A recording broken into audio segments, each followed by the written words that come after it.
Et regardez, j'ai un t-shirt The Event. Et oui, ça fait maintenant 1 an que je fais des vidéos sur YouTube. Et pour marquer le coup, je voulais revenir en profondeur sur ces 12 derniers mois, parler un petit peu de la progression de la chaîne, de la communauté, etc. Alors pour pas avoir une vidéo désorganisée, je l'ai structurée en plusieurs parties. Et ça vous permet aussi de regarder que les parties qui sont susceptibles de vous intéresser, même si la vidéo devrait être passionnante dans sa globalité.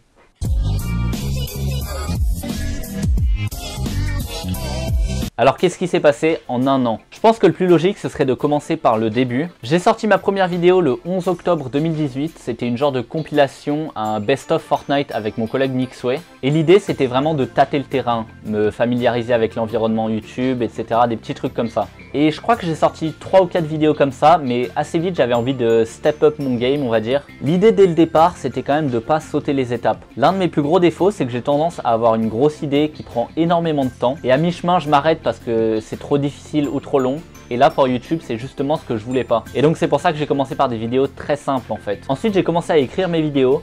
Je crois que la première vidéo que j'ai écrite c'est celle sur Tsonga.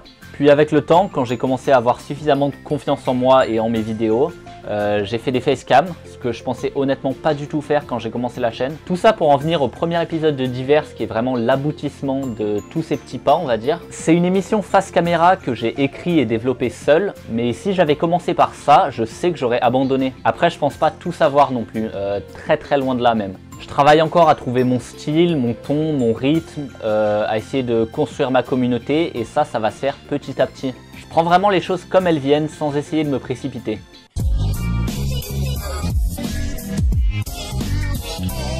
Vous avez peut-être remarqué que j'aime bien tryhard mes miniatures. Et d'ailleurs, la vidéo la plus vue sur ma chaîne, c'est celle sur comment faire les mêmes miniatures que Gotaga. Autant vous dire que c'est pas un aspect que je néglige. Dans cette partie, donc, je voulais parler un petit peu de mes miniatures.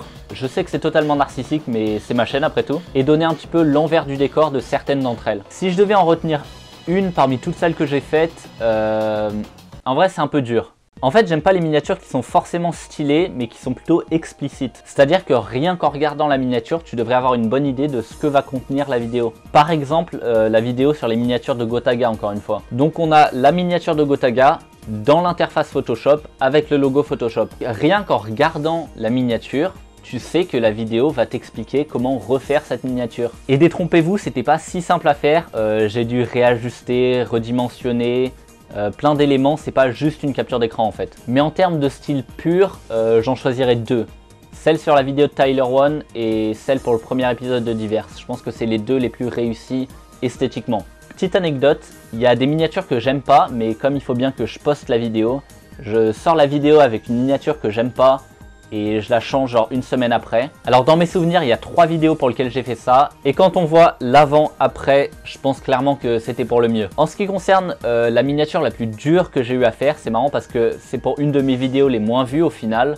Comment Fortnite a sauvé le jeu vidéo. J'ai fait tellement de versions de cette miniature avant de trouver la bonne, c'était un enfer. En fait, j'avais une bonne idée dans ma tête de ce que je voulais, mais j'ai mis beaucoup de temps à transposer ça en réel, on va dire. Donc ça a pris plein d'essais pour au final trouver celle qui me plaisait vraiment.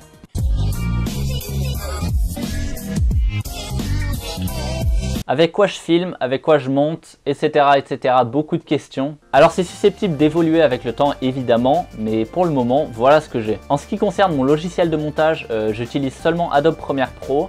Et parfois j'utilise Audacity pour le son, mais c'est pas le cas de chaque vidéo. En ce qui concerne le micro, j'utilise un micro cravate. Vous pouvez le voir juste ici. C'est un Audio Technica ATR 3350 qui est relié à un enregistreur vocal Philips, dont je ne connais pas le modèle. Pour la caméra, je peux pas vous la montrer puisque je suis en train de filmer avec, mais je vais utiliser mon téléphone. Donc c'est une caméra Canon EOS 550D reliée à un objectif 18-55. Et en ce qui concerne le PC, j'ai un HP Omen ordinateur portable dont j'ai oublié la référence mais qui devrait s'afficher sur l'écran là, ou là, ou là. Et voilà pour le setup.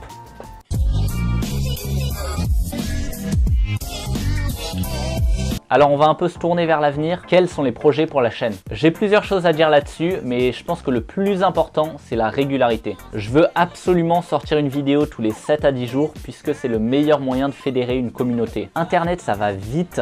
Et si tu disparais tous les 2 mois, les gens vont pas se donner le mal de te suivre. Dans un second temps, je vais continuer d'avancer à petits pas. Il devrait pas y avoir de changement drastique, mais au fur et à mesure, je vais faire de nouveaux concepts, améliorer mon montage, mon matériel, etc.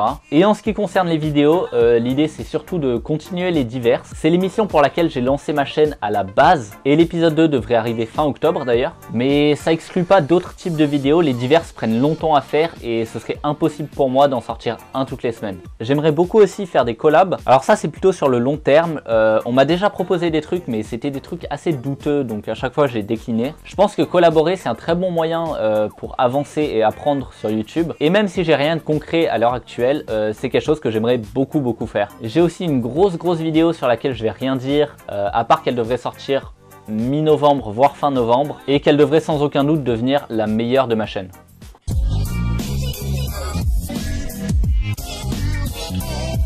Place aux remerciements un peu. Je sais que j'ai pas une grosse communauté, très loin de là, on est 244 à l'heure actuelle. Mais j'ai quand même plusieurs personnes à remercier pour leur soutien répété et aussi des amis qui suivent mes vidéos assidûment et que je remercie pour leur bienveillance. Le tout sur un montage nostalgique de mon parcours sur YouTube cette année. Merci beaucoup l'élite et à très vite. Ça c'est les triples toute la cosse, ça, tu vois. C'est possible, je me lance quand même. C'est 3200. Qu'est-ce que c'est que ça là? Alors elle peut sembler un peu compliquée mais elle est vraiment pas dure à maîtriser. Au bout de 2 fois, vous maîtriserez cette technique. Donc comment on utilise un demi-boost? Il suffit d'appuyer un coup sur la barre d'espace. Et voilà l'élite, vous avez une bête de miniature pour faire des millions de vues. Nous allons continuer à publier des contenus qui bouleversent les normes du gameplay de Fortnite de manière inattendue. Et bienvenue dans Diverses, l'émission qui vous cultive. Si vous partagez ces inquiétudes ou vous n'êtes pas d'accord, n'hésitez pas, on peut en débattre, ce serait très intéressant.